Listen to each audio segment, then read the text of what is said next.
Welcome back. ఇక రామారావు గారితో మాట్లాడుతాం. రామారావు గారు, 3 రాజధానుల పేరుతో జగన్ అమరావతి నిర్మాణాన్ని అడ్డుకోవడం వల్లే ఎన్నికల్లో ఓటమి చవి చూడాల్సి వచ్చింది అనేటువంటి ఒక వాదన కూడా ఉంది. మరి ఇప్పటికైనా వైసీపీ వైఖరిలో ఏమైనా మార్పు ఉంటుందా? నమస్కారం మేడం. ముందుగా నమస్కారం.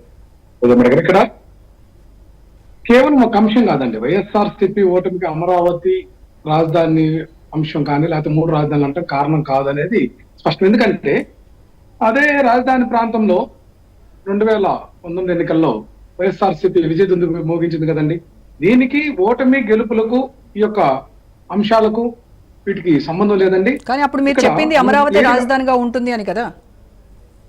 ఉంటుంది, వేగంగా కడతాం మేము, ఇక్కడే బిల్డింగ్ చంద్రబాబు లేదు అని చెప్పేసి ఆ రోజు నమ్మబలికాడు.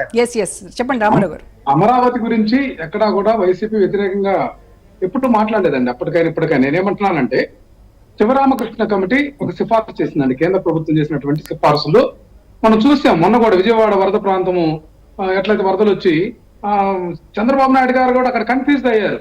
ఎక్కడ బుడమేరు ఎక్కడ ఉన్నాయి, దానికి గేట్లు ఎక్కడ ఉన్నాయని జగన్మోహన్ రెడ్డి గారి మీద ఆడిపోసుకున్నారు. తర్వాత వాస్తవ పరిస్థితి చూస్తే బుడమేరు గేట్లు ఎత్తినందువల్ల విజయవాడకి లోకల్ గా వరద సింగనగర్ ఆ ప్రాంతంలో వరద ఉధృతి వచ్చిందని వీళ్ళు పరస్పర వైరుధ్యం. ఎందుకంటే సబ్జెక్ట్ తెలుసుకోకుండా లేకపోతే విషయ పరిజ్ఞానం ఖచ్చితంగా దాన్ని సైంటిఫిక్ మెథడ్ లేదండి. ఇక్కడ మనం ప్రజాస్వామ్య దేశంలో ఉన్నాం. మీరు చెప్పింది ఇక్కడ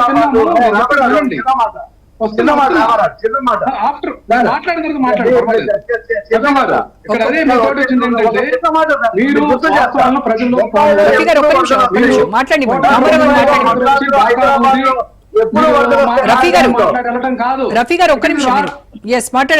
కరెక్టే మేడం. ఇక వీళ్ళు మాట్లాడారు మేడం. వీళ్ళు ఏంటంటే మధ్యలో ఇంటరప్ట్ అయ్యి వైసీపీ వాదన లేకపోతే విధానం ప్రజలకు అర్థం కాకుండా కన్ఫ్యూజ్ చేయాలనేటువంటిది మాత్రం అది కరెక్ట్ కాదంటున్నాను. నేను ఏమంటున్నానంటే, వీళ్ళు ఏదైతే ఇప్పుడు ప్రధానమంత్రి నరేంద్ర మోదీ గారు మరలా 2వ దఫా శంకుస్థాపన చేశారు, ఇది మేము ఆహ్వానిస్తున్నాం. మరలా శంకుస్థాపన చేసి ఇంకా 3వసారి కూడా చేసుకునివ్వండి, నేను కాదంటలా. మొట్టమొదటి శంకుస్థాపన చేశారు, నీళ్లు మట్టి తెచ్చి ఇచ్చారు, గ్రాంట్లు మాత్రం ఇవ్వలేదని చెప్పి నవనిర్మాణ దీక్షలు అని చెప్పి ప్రభుత్వ ధనంతో దీక్ష చేసి నల్ల చొక్కాలు ధరించి కళ్ళజోళ్ళు పెట్టి గుడ్లు పెద్దవి చేసి చంద్రబాబు నాయుడు గారు మాట్లాడిన మాటలు కూడా రఫీ గారు లాంటి వాళ్ళు గుర్తు చేసుకోవాలి. అట్లాగే విశాఖపట్నం స్టీల్ ప్లాంట్ గురించి విల్సన్ గారు మాట్లాడుతున్నారు.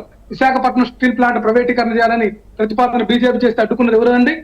వైఎస్ఆర్ కాంగ్రెస్ పార్టీ చిత్త శుద్ధితోటి ప్రయత్నం చేసింది అనేది కూడా గుర్తుంచుకోవాలి. ఇక్కడ నేనేమంటున్నానంటే, ఈ రాష్ట్ర ప్రగతిలో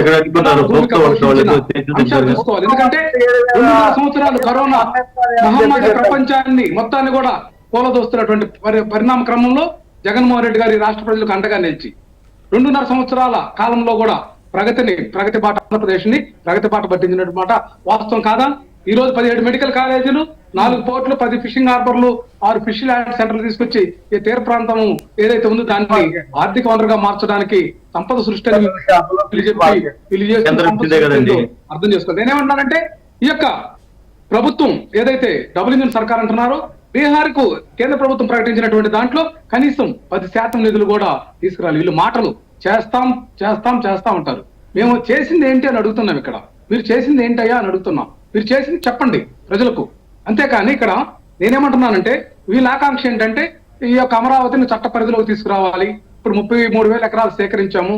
ల్యాండ్ పూలింగ్ 50% ప్రభుత్వానికి, 20% రైతులకు, 20% ల్యాండ్ పూలింగ్ అని చెప్పి రైతులకు అని చెప్పి ఇచ్చే ప్రభుత్వానికి అని చెప్పి 50% ఏదైతే డెవలప్మెంట్ ఇన్ఫ్రాక్ అని చెప్పారు కదా, దీని 20% వాటా వాల్యూ 5 లక్షలు అని చెప్పారు చంద్రబాబు నాయుడు గారు. నేనేమన్నానంటే, ఈ 33,000 ఎకరాల్లో మీరు ఇన్ఫ్రా మొత్తం నిర్మాణం చేసేదానికి ఎంత సమయం పడుతుంది? ఇప్పుడు 58,000 కోట్లకు శంకుస్థాపన చేశారు. ఇది ఎవరి ధనము? 29 గ్రామాలు అమరావతి ప్రాంత ప్రజల ధనం కాదు. ఇది 5 కోట్ల ఆంధ్రుల యొక్క ప్రతి ఒక్క రూపాయి కూడా ఆంధ్రప్రదేశ్ యావత్ ప్రజానీకానికి ఏదైతే 77 డివిజన్లు 679 మండలాల్లో నివసించే ప్రజల దాన్ని కూడా గుర్తు పెట్టుకోవాలి. ఇక్కడ నేనేమన్నానంటే, మీరు రెవెన్యూ జనరేట్ చేయండి. మళ్ళీ 44,000 ఎకరాల ప్రతిపాదన ఏదైతే ఈ యొక్క అమరావతి 33,000 ఎకరాల చుట్టూ మరలా కూడా డెవలప్ అయినటువంటి భూమిని మళ్ళా లాక్కోవాలనేటువంటి ప్రయత్నంలో ఈ ప్రధానమంత్రి గారు ఏమైనా చెప్పారా? కేంద్ర ప్రభుత్వ సంస్థలు ఏమైనా చెప్పినాయా? లేకపోతే ప్రజాస్వామ్యయుతంగా ఏదన్నా దీనికి ఒక ఫార్ములా ఉందా? ఇది మీరు చెప్పలేకపోతున్నారు. అట్లాగే దీన్ని చట్టబద్ధత కావాలంటున్నారు. చట్టబద్ధత ఏంటండి? రాజధాని అంశాలు మనం చూసాం.